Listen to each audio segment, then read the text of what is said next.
Thank you for joining me on Joy News Desk today. Now, it's a worrying situation of an average of 4 babies dying every day at the Okonfanoche Teaching Hospital. The lucky ones who survive have to endure the hostile environment of being crammed in baby cots and incubators, as revealed in Joy News' special assignment documentary Next to Die by Seth Kwame Boateng.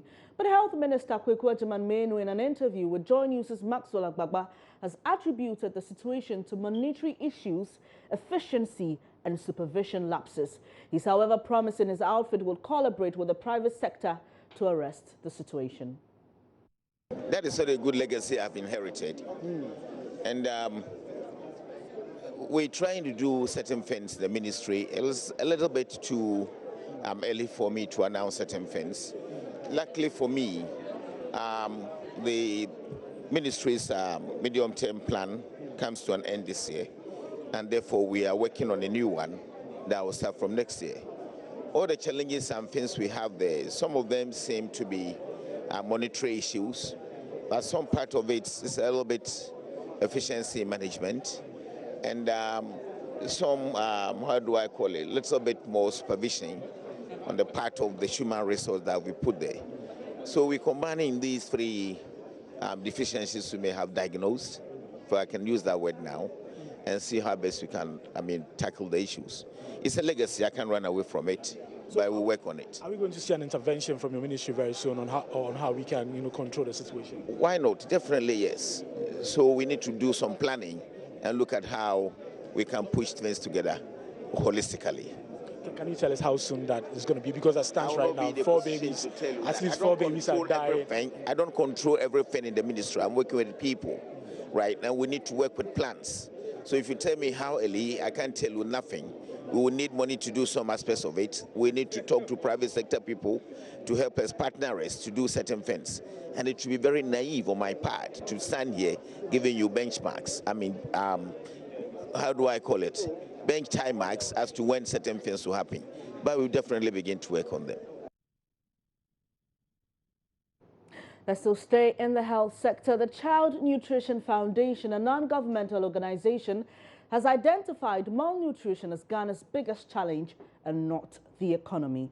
Chairperson for the foundation, Professor Bedu Akosa, made the revelation at the launch of a report on malnutrition in Accra on Wednesday, March 15. According to him, most guardians have not taken seriously issues of malnutrition of their children, resulting in slow brain development, among others. He revealed 5.5 million adults in Ghana today were malnourished when they were children. This he attributed to their current inability to contribute to national development. Now, Professor Akosa believes the trend can be changed by feeding children between the ages of 1 and 3 with nutritious meals. Well, there are many interesting revelations in this study, and Professor Bedu Akosa is actually with me in studio now to tell us more about his latest study. Good morning, sir. Thank you for your time. Good morning. And this is intriguing. For you to say that our biggest challenge as a country is not our economy. We've had, a lot of talk recently about the alien economy. Even the president asked the Ghana 60 Years Committee to be moderate in their spending because we don't have too much in our coffers. Recently, just yesterday we had the news of 110 possible ministers in this administration, and a lot of conversation has, arisen our economy. But here you are saying that that's not our biggest challenge. Our biggest challenge is malnourished children. Why is that? But we are where we are because we have a malnourished economy. If you have malnourished children, you have a malnourished economy.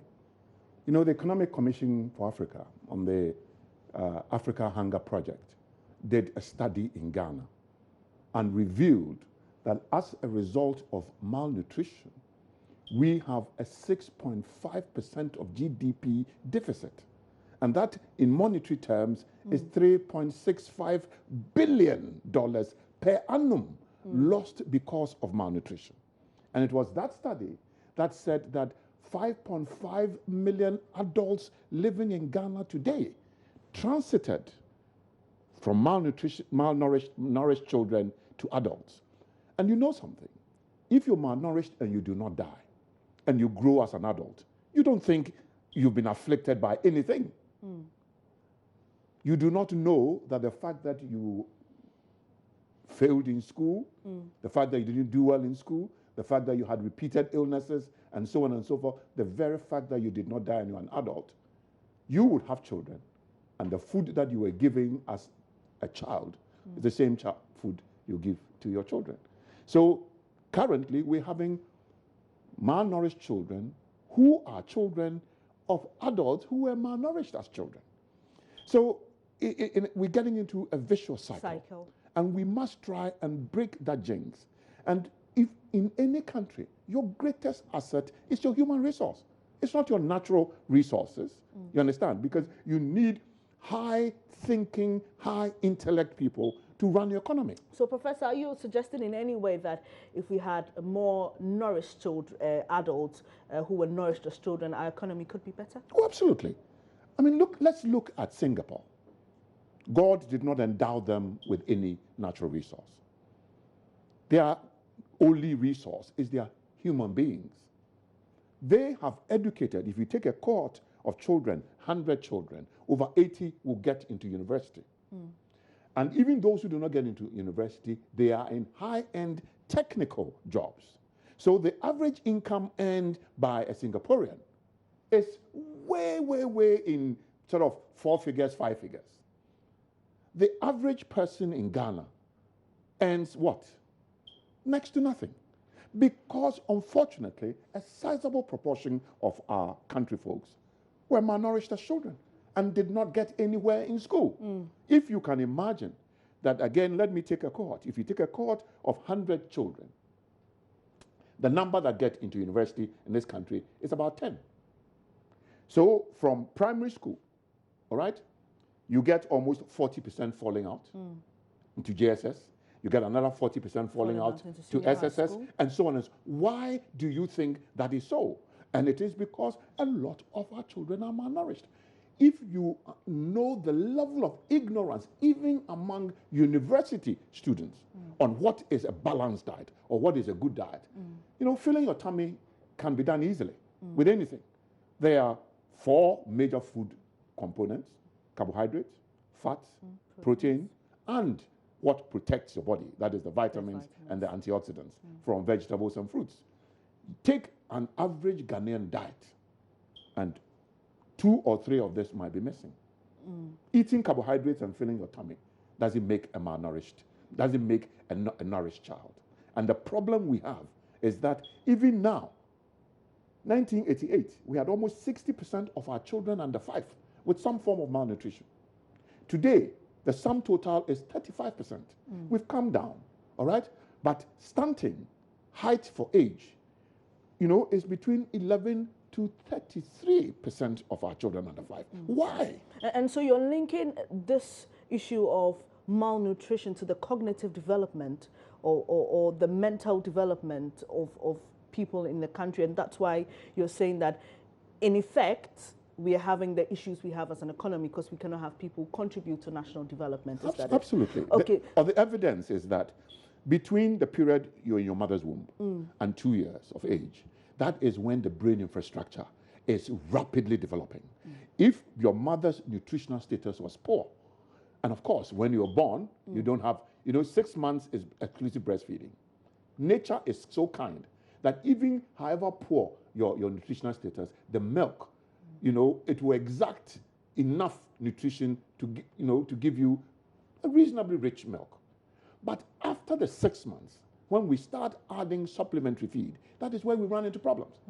People will load their children with cocoa and sugar, but children will not miss sugar if you don't provide them with sugar. And children will eat without sugar. But we will do that and give these children a calorie overload. And that is the beginning of their problems. Prof, let's talk about this study. How long, over which period was it conducted, and what are some of the other findings you came up with? Our work as Child Malnutrition Foundation, we are sponsored currently only by Gentle Giants, who import Vitamilk. So what we do is that we work with 9 centers.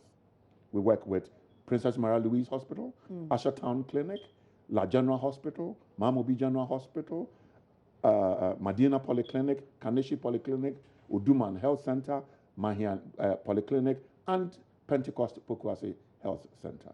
What we do is that they diagnose their moderately malnourished children, because currently there is a treatment modality for severely malnourished. They must be on admission. We don't look after children on admission. We go there, the moderately malnourished children, we provide them with 3 sachets of Vitamilk Champ a day. So we give them a weekly ration of 21 Vitamilk Champs.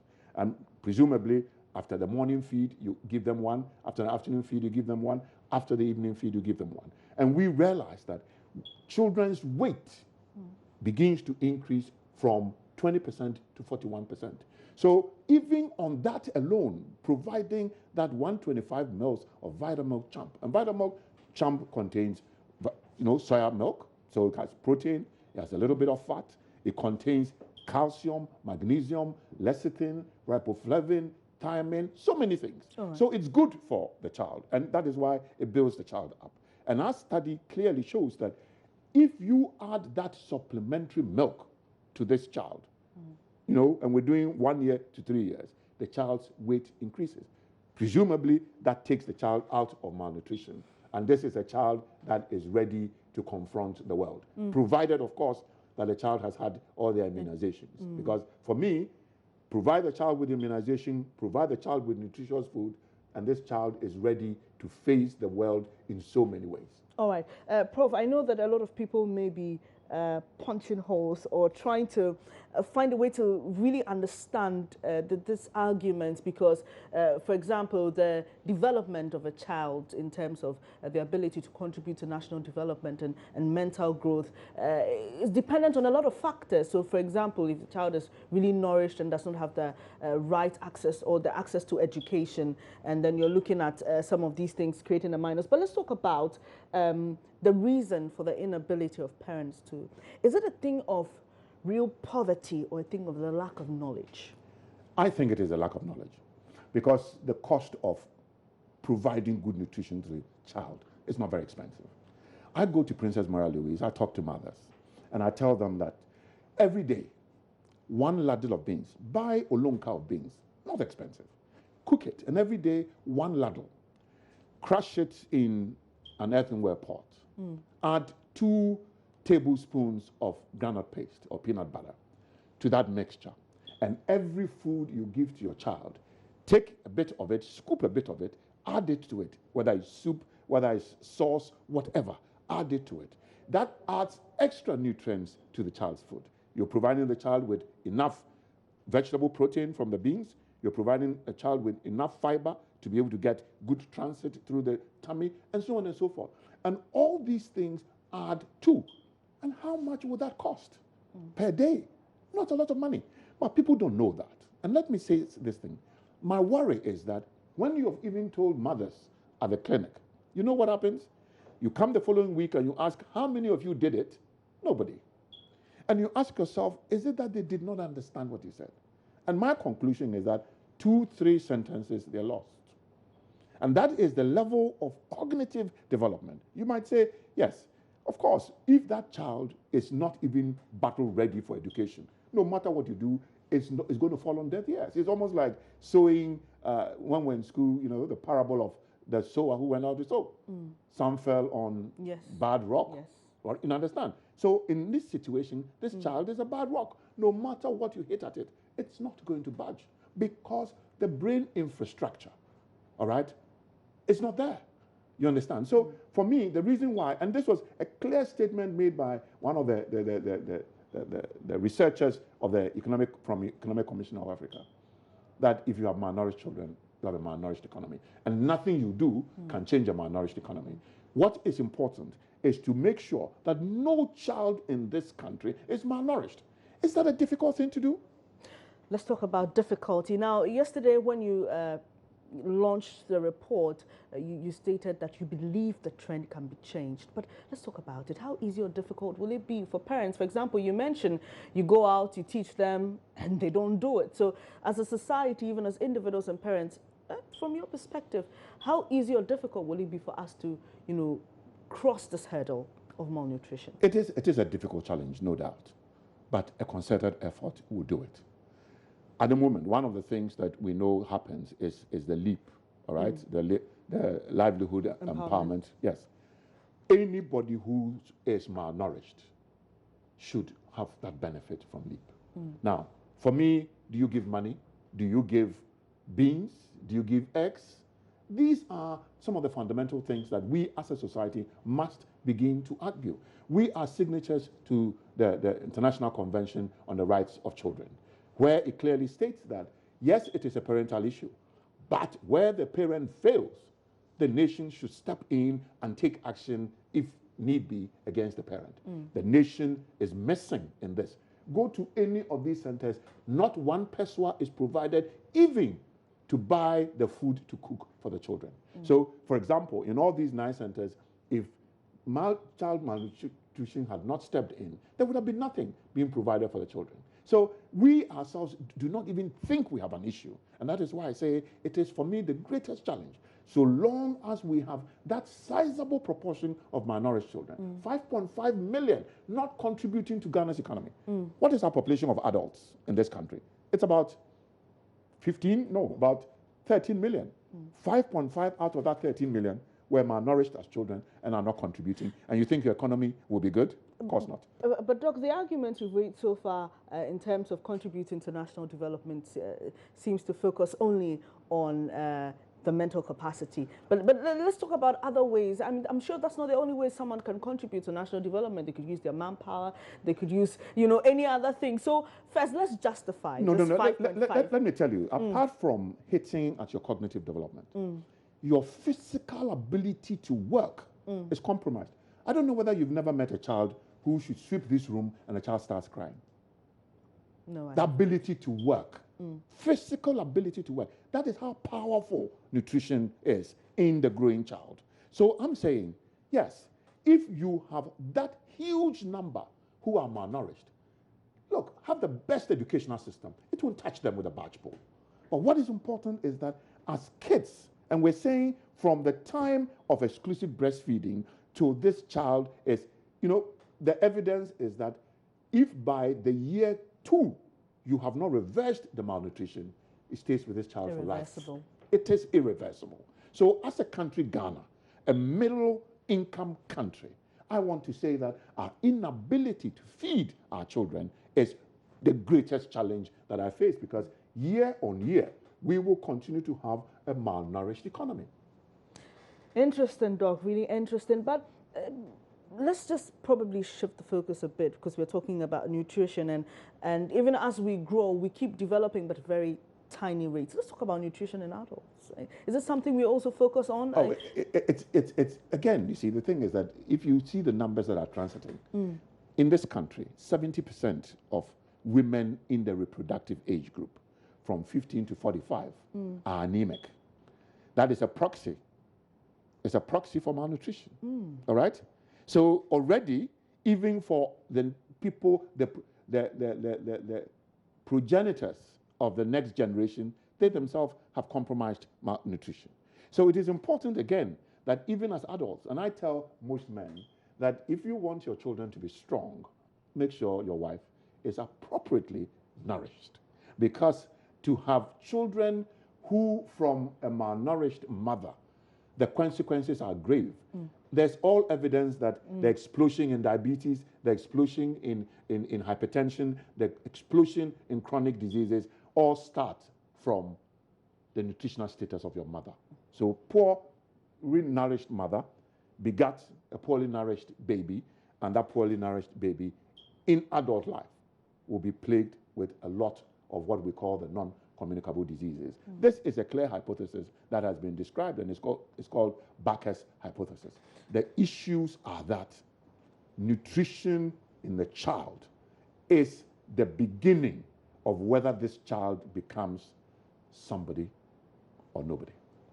All right, let's talk about solutions now. I mean, you've spoken about the LEAP and other things, but I know that at some point, growing up as a child, I knew there was some form of intervention where you had all these mixed grains, you know, given to some women in some of the deprived communities to supplement what they had for their children. But as a nation, as individuals, what can we do to reverse this problem? Because clearly, your argument is that we are actually going downhill if we do not solve this problem soon. Sure. I mean, the fact of the matter is that I've said beans, the major nutritional supplements that we can provide, beans, groundnut paste, and eggs. These are three things.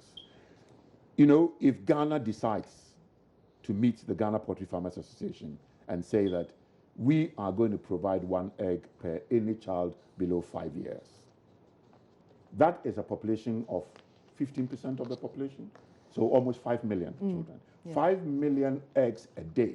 You can bargain and get an egg for 30 pesos. 30 pesos. So 30 pesos a day, every child under 5 in this country gets an egg. Beans and groundnut paste together will not even, per child, will not even be 30 pesos. So I'm saying for 50 pesos a day, every child under 5 in this country can get an egg, a ladle of beans, plus 2 tablespoons of groundnut paste. Somewhere else, even in well-developed countries, they give them child support. They provide milk for children in school. So even in the well-developed countries, they know that that is the key to national development and make sure that no child in any of those countries is malnourished. So yes, we do not produce that much milk, so we cannot supply our children with milk, but eggs we can, beans we can, groundnut paste we can.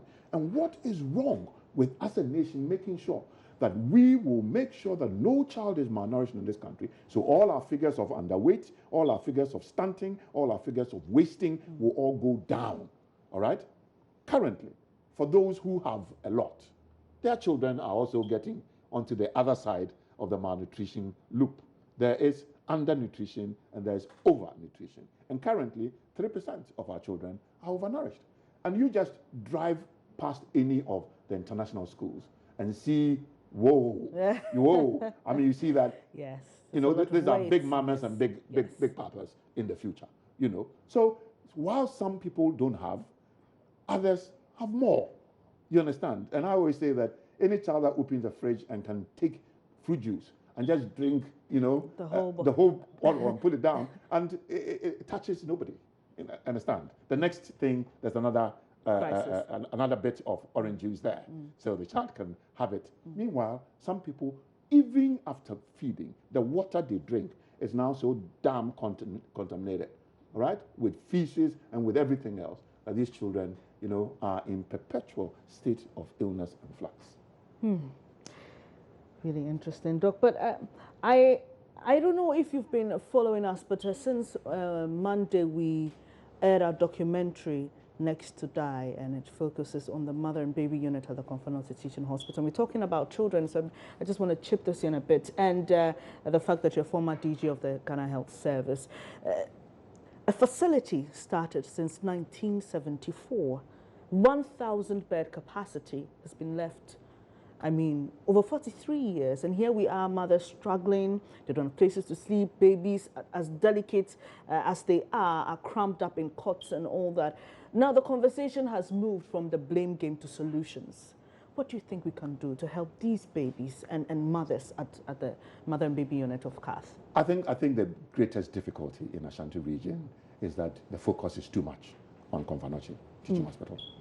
You know, I mean, if you take Ashanti region, from the north, you're coming through to Ejura and approaching Kumasi from Ejura Mampong.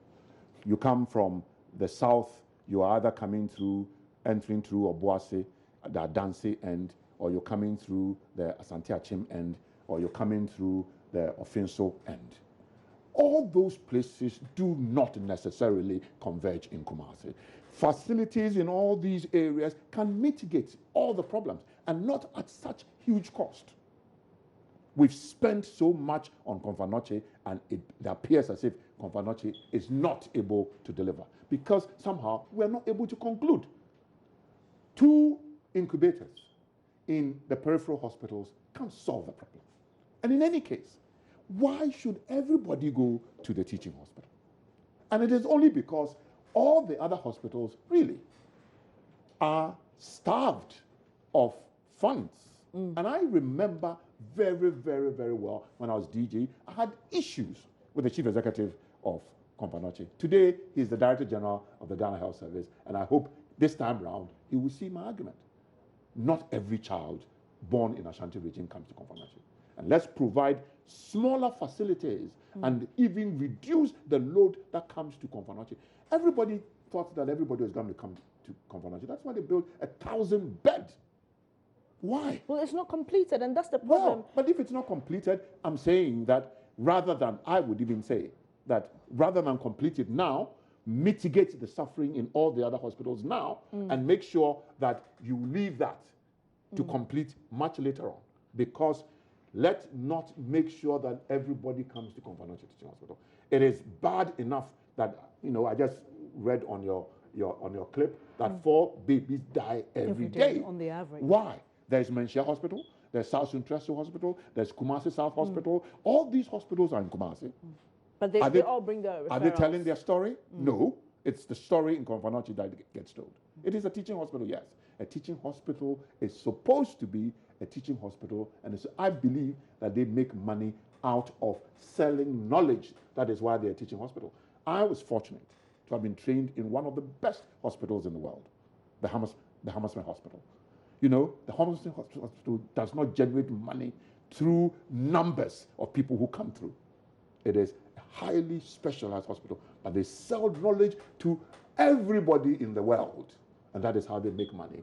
Unfortunately, Kolebu, Confanoche will continue to be a burden on our resources because they see numbers of patients, all right, and not the sale of knowledge. The expertise are all there. Why can't they sell knowledge and sell knowledge to Anglophone West Africa? And they will make as much money as they will make transiting millions and millions of patients there. That is not good care. The good care should be in the primary health centers, the district hospitals, the polyclinics, the health centers, and the CHIP zones. That, for me, if I have to spend my money, that is where I'll spend my money.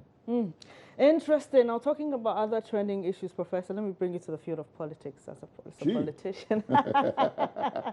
Let's talk about this. I don't know, all over social media, 110 ministers. I don't know what you think. I don't know what you think. I put myself up for the candidature, in the Convention People's Party in 2007. And my blueprint was that I was going to have 20 cabinet ministers, 20 deputy ministers, and I was going to elevate 4 positions to a ministerial level, but will not be ministers. Okay. But they will be invited to cabinet as and when. And that was, the National Child Commission for Children. I've forgotten it now, but so when I see this, we go and we have donors or development partners.